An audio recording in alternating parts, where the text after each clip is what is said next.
Obviamente el convocante, Jesús Martín Barbero, pues es una persona no solamente muy admirada, sino muy querida entre nosotros, y por eso, claro, lo recibimos con mucho entusiasmo una vez más.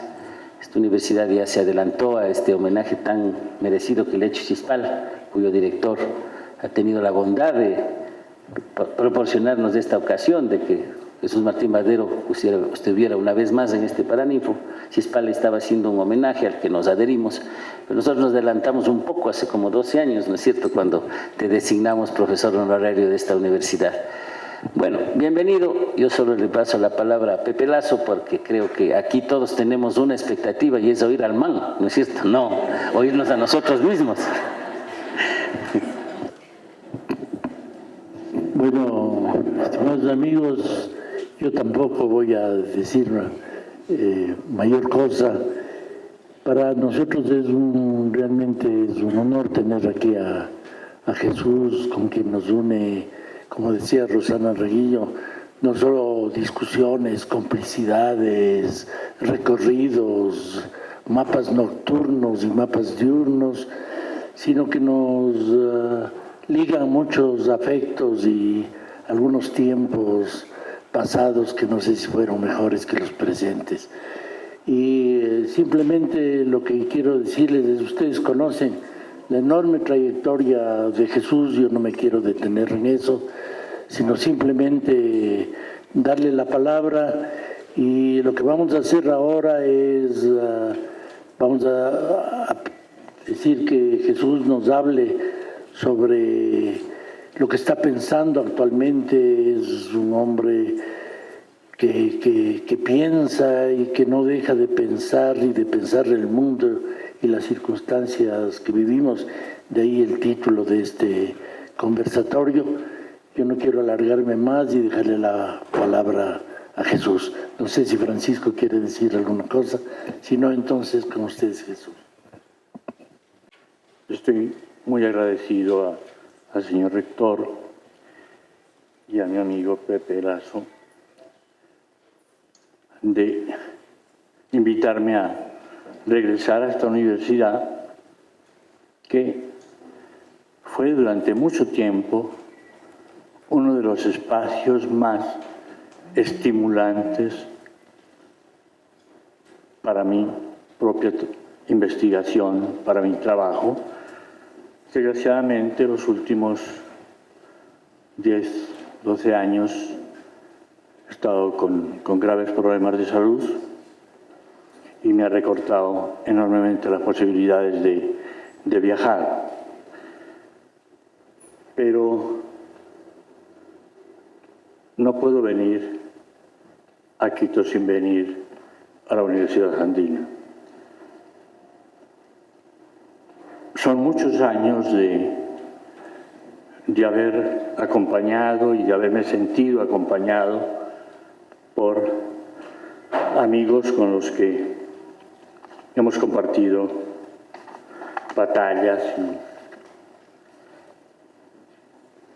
y luchas y proyectos.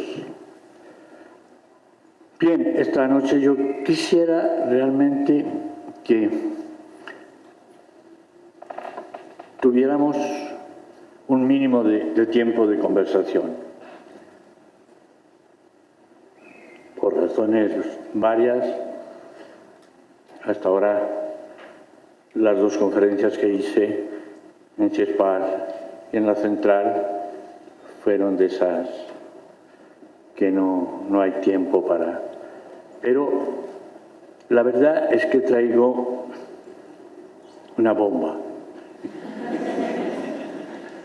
Se lo aviso. Porque es una cosa bien curiosa. Hace 6 meses, un amigo, gente aquí que también conocerá, Germán Rey, un amigo de muchos años, al que debo mucho también. Soy el director de una institución única en América Latina, porque los jesuitas de Bogotá, yo no sé con qué plata, pudieron construir y amoblar un edificio de 7 pisos con tecnología de punta, tanto de audio como de video. Tienen el mejor proyector de cine digital que se encontró en el mercado, ofreciendo servicios a las empresas privadas. Podrían ganar millones, pero Germán jugó un papel muy importante ahí, con el 20 y tantos % de tiempo dejando usar las tecnologías a gente que paga. El resto es para los estudiantes de la Javeriana y para la sociedad colombiana, para proyectos de sociedad colombiana. Yo tuve la dicha, quiero hablar de esto porque ahí es que encontré la bomba que voy a tirar esta tarde. Digo, el 70% del tiempo es para proyectos o educativos de la Javeriana o de gente que lo presenta desde el relato, el video relato de los araucanos, de los indígenas de la Sierra Nevada de Santa Marta, que por primera vez no fueron solo hombres, llevaron una mujer, 6 hombres y una mujer, a experimentar con esa tecnología su capacidad de contar su propia vida, porque estaban hartos de antropólogos que acababan diciendo lo que los antropólogos saben y no lo que los indígenas sufren, creen y saben.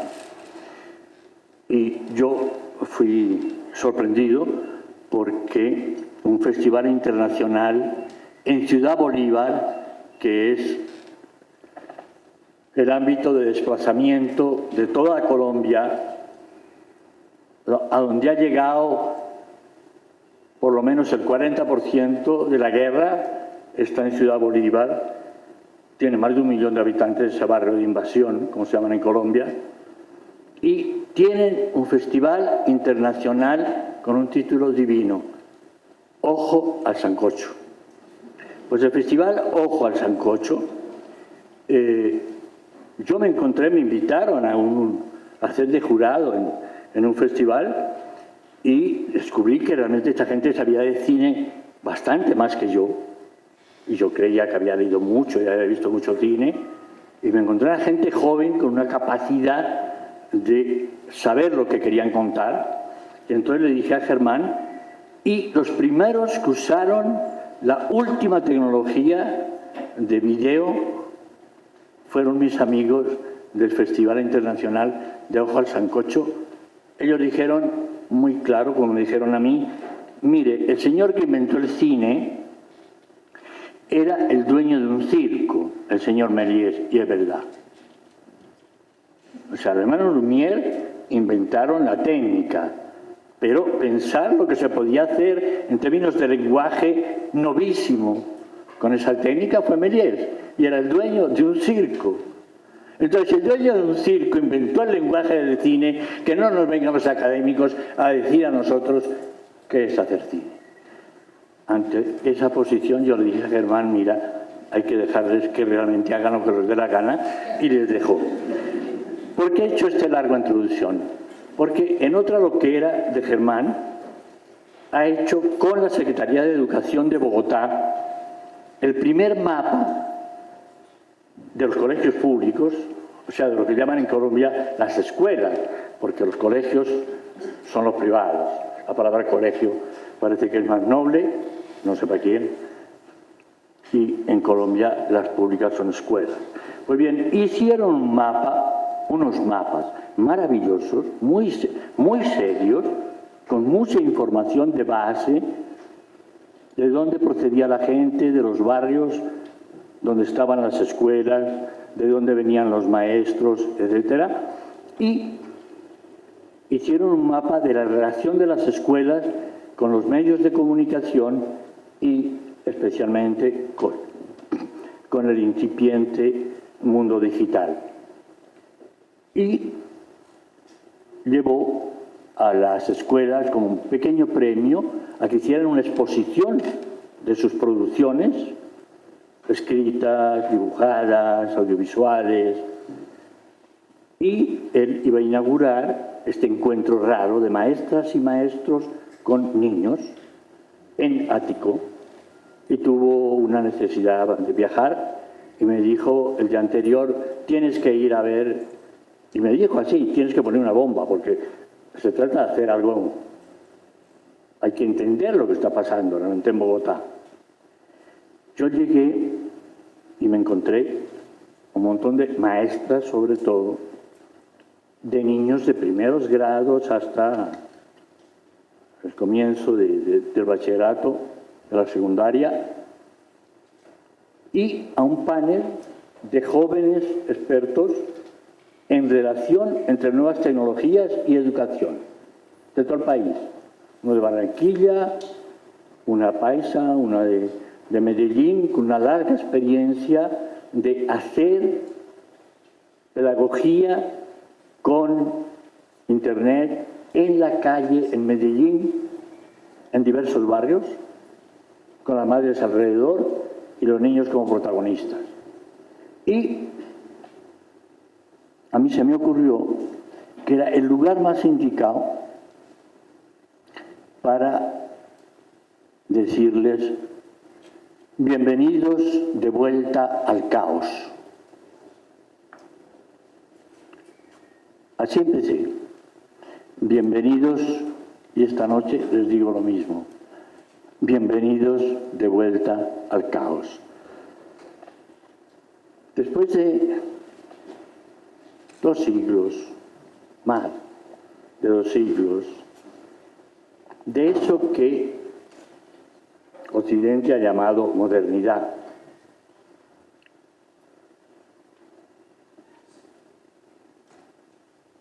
un señor que últimamente se volvió muy líquido, pero que tuvo tiempos menos líquidos, el señor Bauman, escribió un libro espléndido sobre modernidad y ambigüedad.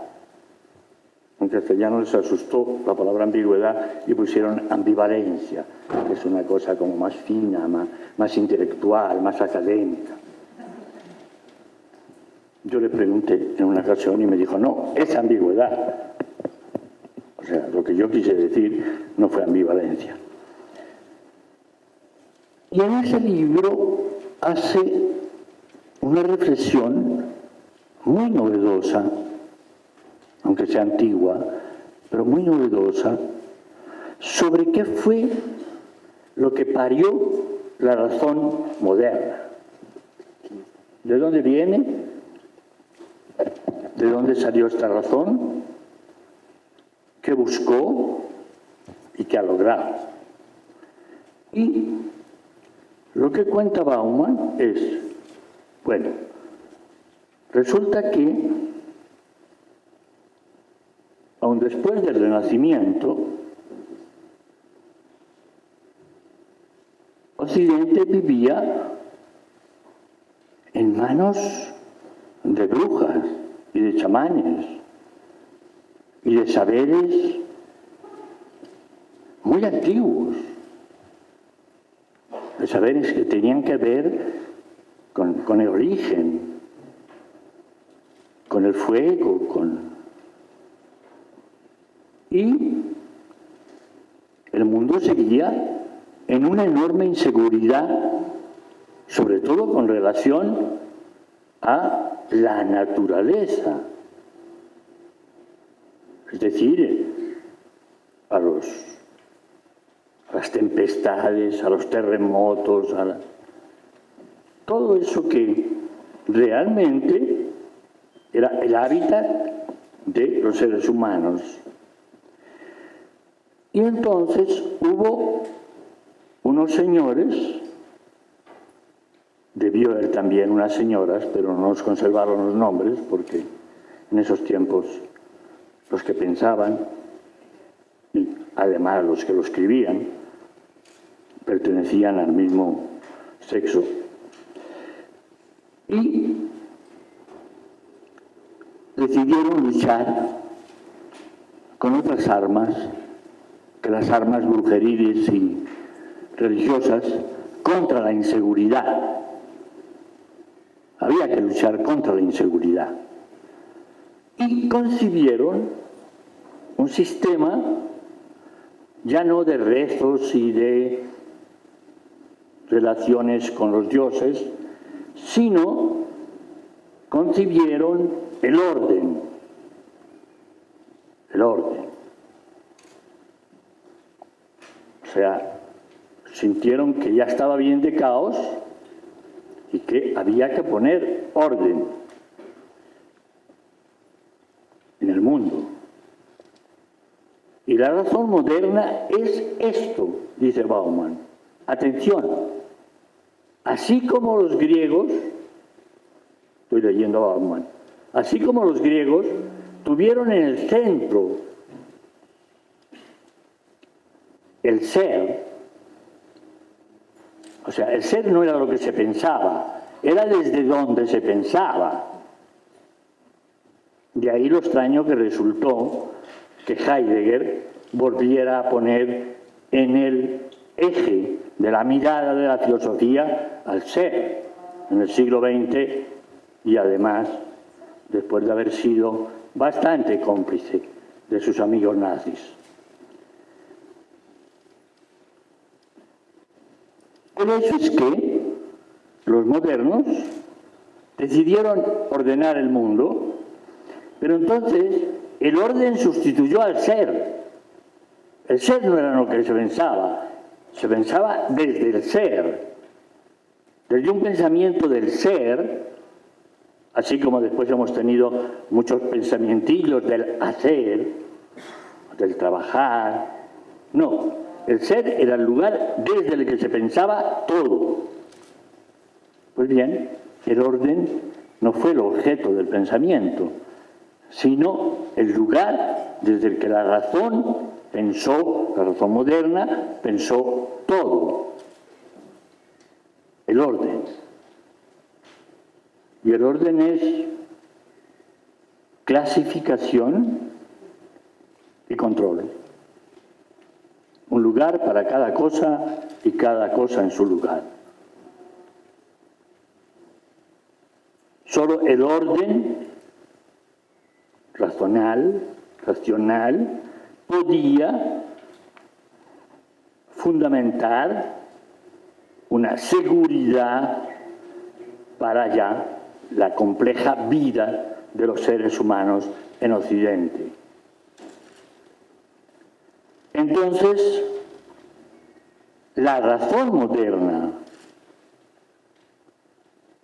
fue un parteaguas que buscaba luchar contra todas las inseguridades.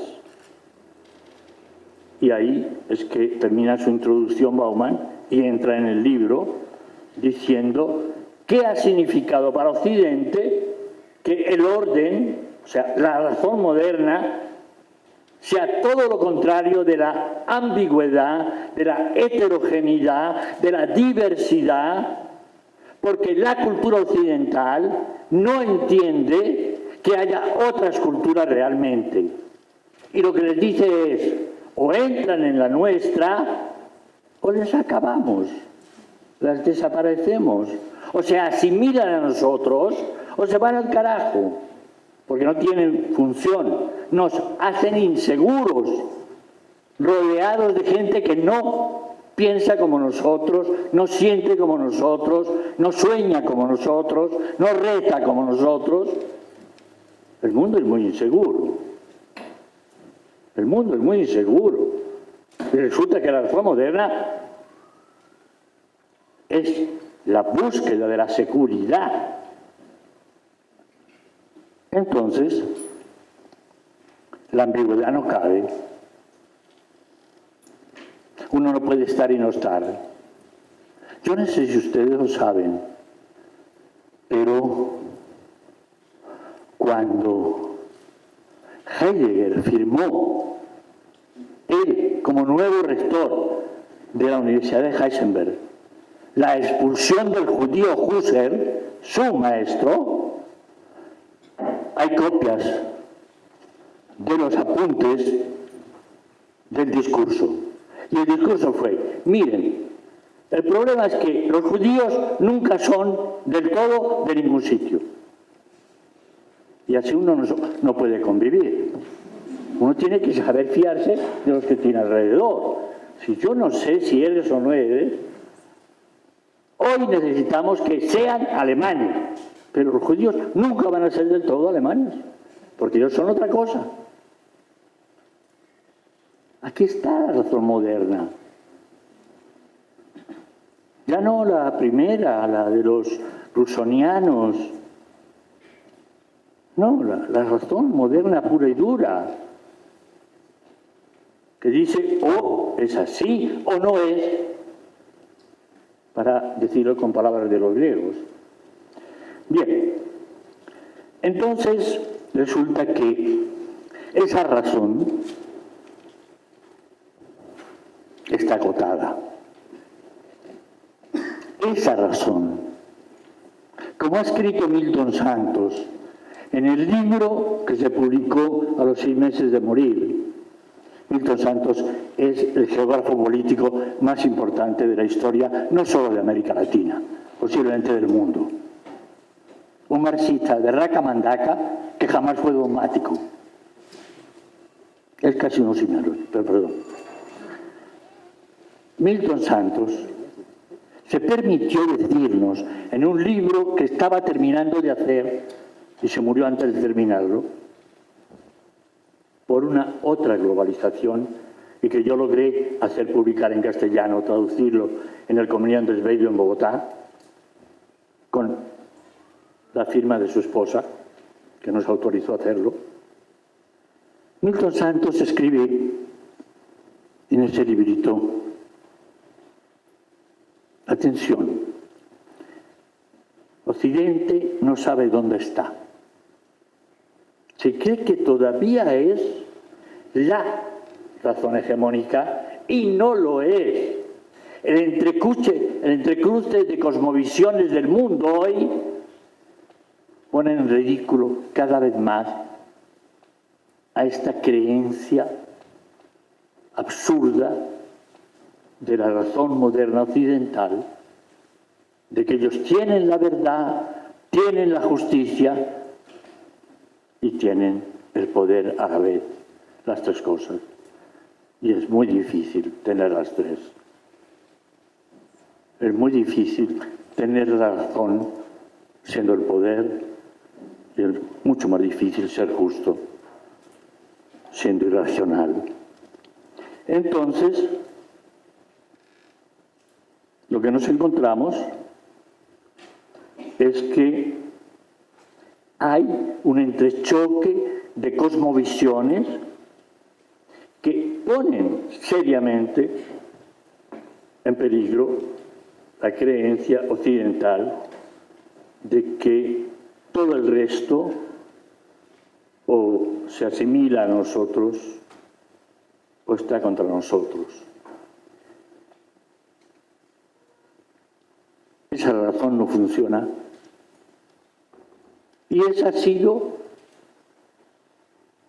la razón antropológica de Occidente. Los conquistadores españoles llegaron con curas y frailes, pero la razón moderna llegó a África en el siglo XX con antropólogos que hicieron una función quizás más nefasta todavía, porque disponían de unos medios de coacción mucho más fuertes, incluso que la de los misioneros. Hay que hacer una historia de la antropología occidental, de su papel en Asia y en África, para que pongamos un poquito en perspectiva histórica qué es lo que ha pasado en este planeta desde que Adán y Eva se sintieron libres de la protección divina, aunque tuvieran el problema de estar desnudos. Digo, el problema era para Dios, no para ellos.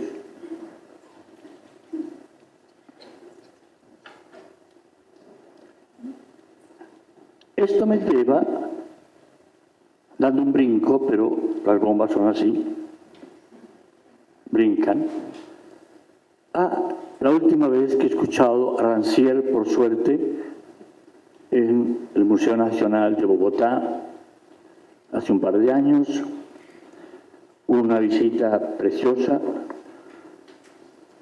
facultades de arte de toda América Latina, de toda Sudamérica, sobre todo facultades de arte de universidades públicas, se pusieron de acuerdo, se contaron que llevaban a Rancière, arrancaba en Buenos Aires, seguía por Santiago, pasaba después a Lima y llegó a Bogotá así, y en Bogotá eran 4 universidades, 2 privadas, 2 públicas, las que lo llevaron. Fue realmente emocionante ver que las universidades se podían juntar. No siguen escatimándose los reconocimientos, sino que se reconocían y se juntaban para escuchar a un personaje que tiene un cierto pensamiento importante. Y la conferencia que hizo era la pregunta: ¿tiene sentido hoy? ¿Qué sentido le queda a la palabra emancipación? ¿Podemos decir que sigue siendo una idea la emancipación? O sea, vació de sentido ya la emancipación. Y respondió lo siguiente. Dijo, miren, yo no le veo posibilidad a la emancipación humana, a que se llene otra vez de sentido, sino es denunciando la visión lineal, secuencial de la historia que proclaman hoy día en Occidente igual los cristianos que los ateos. Los unos con las leyes de la historia, que nunca existieron ni existirán, y los otros con la providencia divina. Saben para dónde vamos y nos lo cobran. Pues bien, es mentira. Yo recordé la carta de Merleau-Ponty a su ya casi ex amigo Sartre, cuando la invasión de los tanques soviéticos sobre Budapest, el año 56, en que Sartre le reprocha a Merleau-Ponty que no haya adherido al apoyo del ejército liberador soviético que viene a machacar a los capitalistas húngaros. Y Merleau-Ponty le responde: la historia es la entraña de la ambigüedad de lo humano.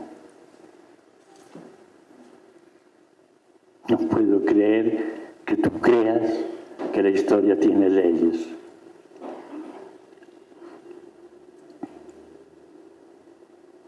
Lo cual le costó el regaño más impúdico de Simone de Beauvoir.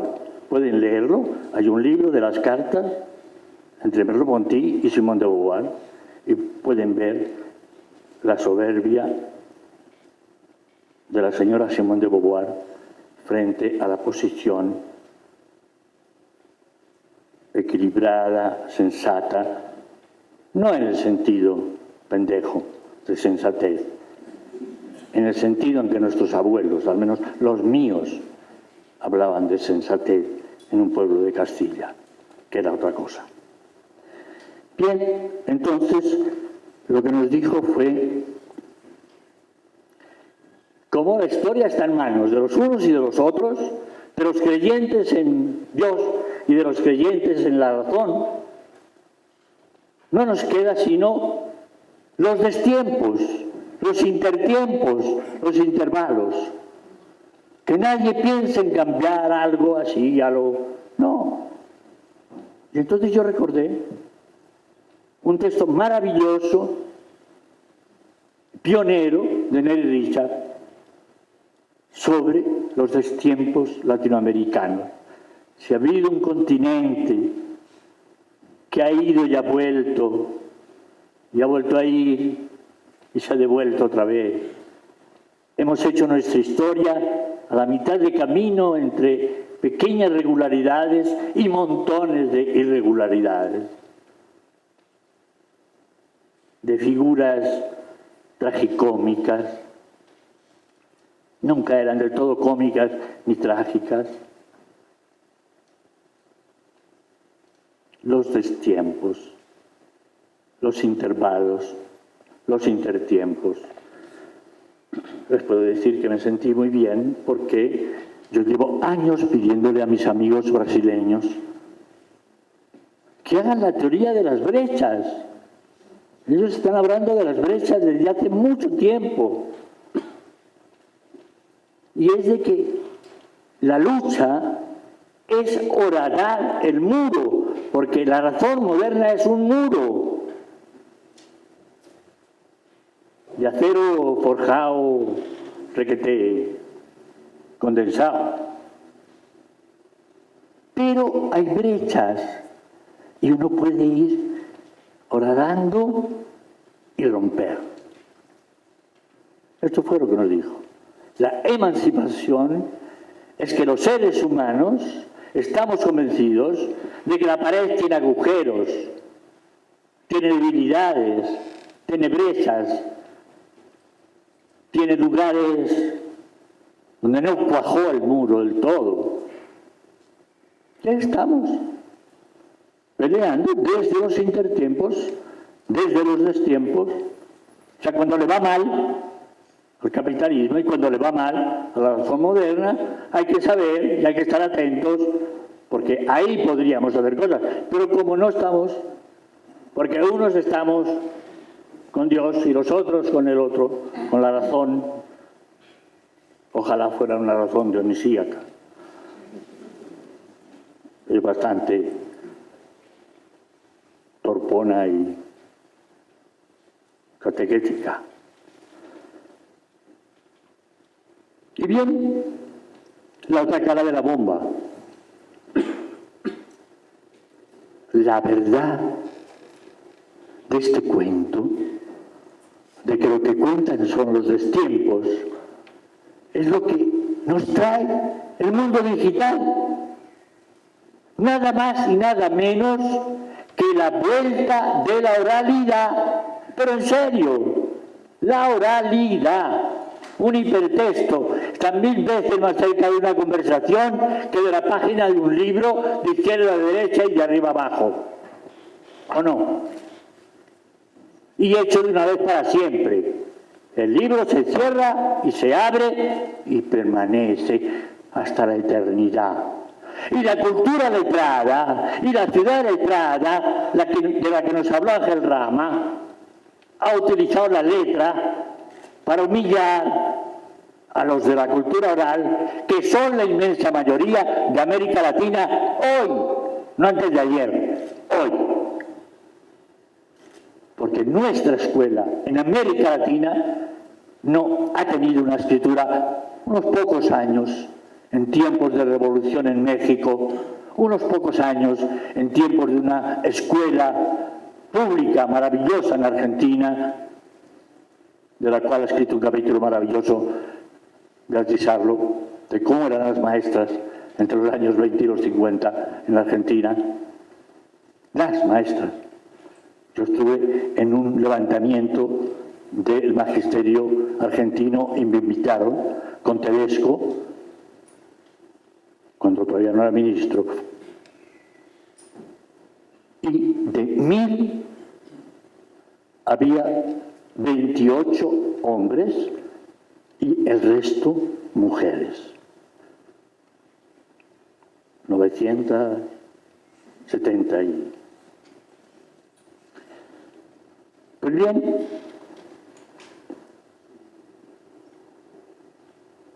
como la historia iba a parar, donde los unos y los otros creían, porque en el fondo las dos son fe. Y la fe es muy respetable, pero muy peligrosa. ¿Por qué? Porque hemos presenciado en la historia la tendencia de la fe de los que mandan, por supuesto, de los que tienen poder, al fanatismo. Claro, la fe fanática es...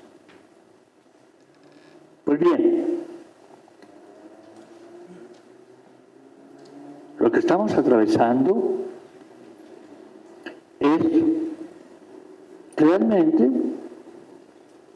el fin de una época, de una razón que imperaba en la medida en que o destruía o asimilaba las otras razones o los modos de razonar en este mundo. Y este hecho de que los maestros se pongan tan nerviosos con el chat, porque eso no es escritura. Pues claro que no la es, pendejo. Es oralidad transcrita. Y usted no tiene ni idea de lo que es eso. Porque o es escritura o es incultura. ¿O no? Yo estoy cansado de ver en Colombia las atrocidades de los maestros más lindos del mundo que utilizan la letra para acabar las malas costumbres de los miles de costeños que les ha tocado salir de una tierra caliente como el Caribe y llegar a Bogotá a vivir, pero ellos siguen siendo incómodos porque tienen una cuestionalidad obscena para los bogotanos. Les estoy hablando de un amigo mío,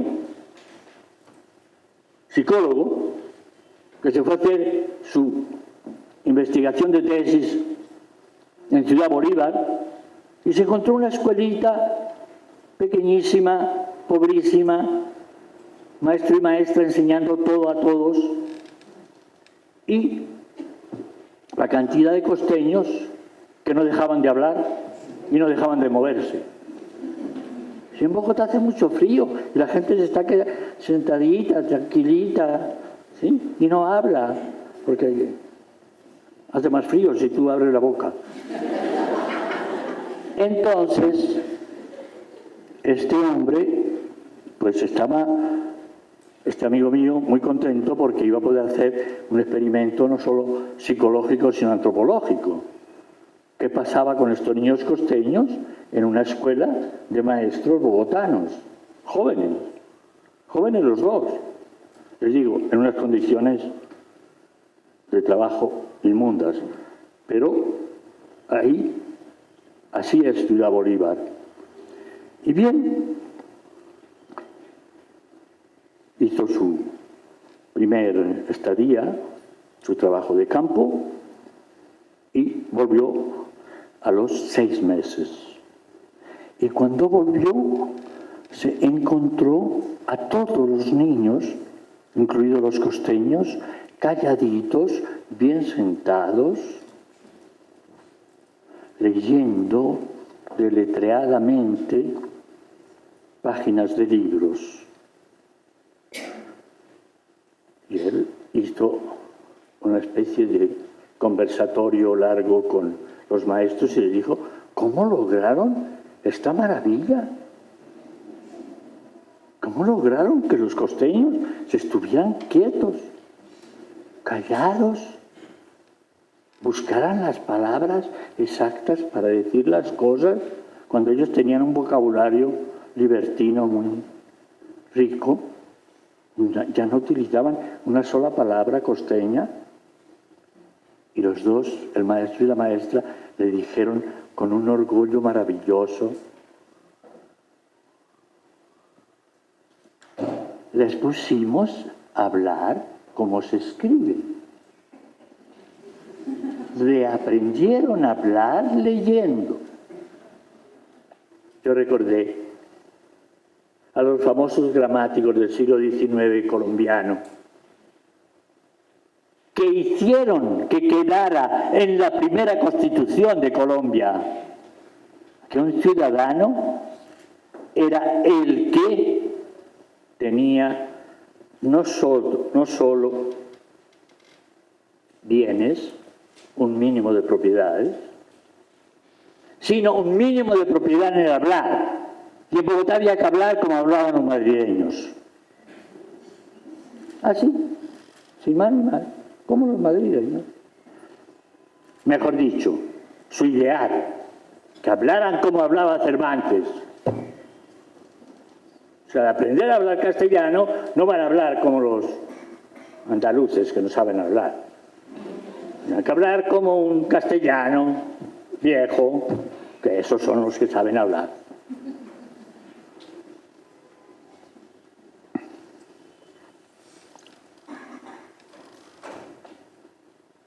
Este amigo hizo una tesis muy dura, pero muy serena, sobre la tragedia que significaba que lo único que habían logrado llevar con ellos estos niños, que era su cultura oral, riquísima, llena de relatos y llena de matices del lenguaje que no caben en el frío bogotano, porque necesitan calor para relajar el cuerpo y poder escupir esas palabras. Hizo una reflexión serena, pero maravillosa, de veras, y fue el que la puso en relación con los gramáticos del XIX. O sea, los costeños vienen al fin al centro del poder de Bogotá, y mire para qué vienen, para robarles lo poco que tienen suyo, su cultura, su habla, su gestualidad, su facilidad para narrar. Los indígenas de Boyacá, como nuestro amigo Omar, que anduvo por aquí, que es un indígena de Boyacá, no tienen tanta facilidad para narrar, tienen facilidad para otras cosas. Pero los costeños sí. Voy cerrando. Aceptar que la historia no es lineal, que no sabemos para dónde va. Segundo, aceptar que hoy Occidente no tiene la hegemonía que cree tener. Que así como los de abajo les ha tocado simular que hacen lo que piden los de arriba. Pensemos en toda la historia de relación de los indígenas de América Latina con los franciscanos y los dominicos y los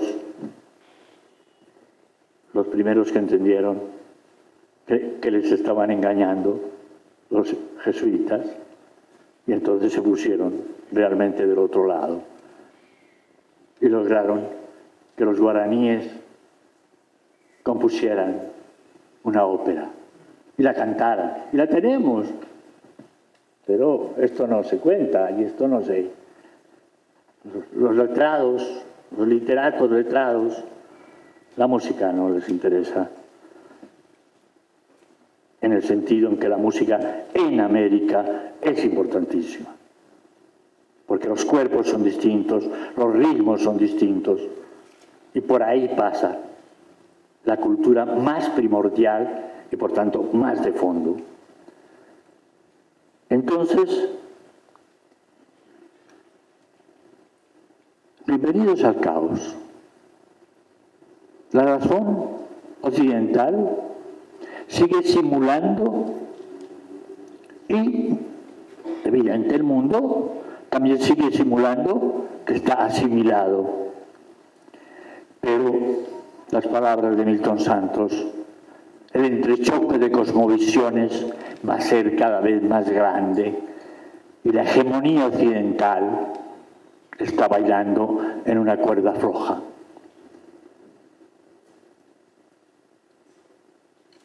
Porque el todo o nada que pedían los nazis no es humano. No es humano. Y termino con esto.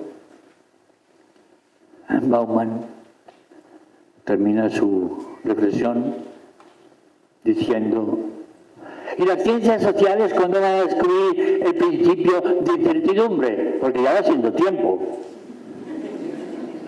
Hubo un señor que descubrió el principio de incertidumbre en la física y en la química a comienzos del siglo XX. Pero las ciencias sociales nos han enterado de que el que mira, al mirar, está condicionando el movimiento de lo que mira.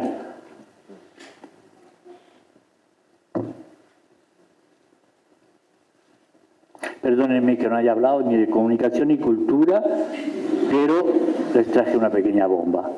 Muchas gracias.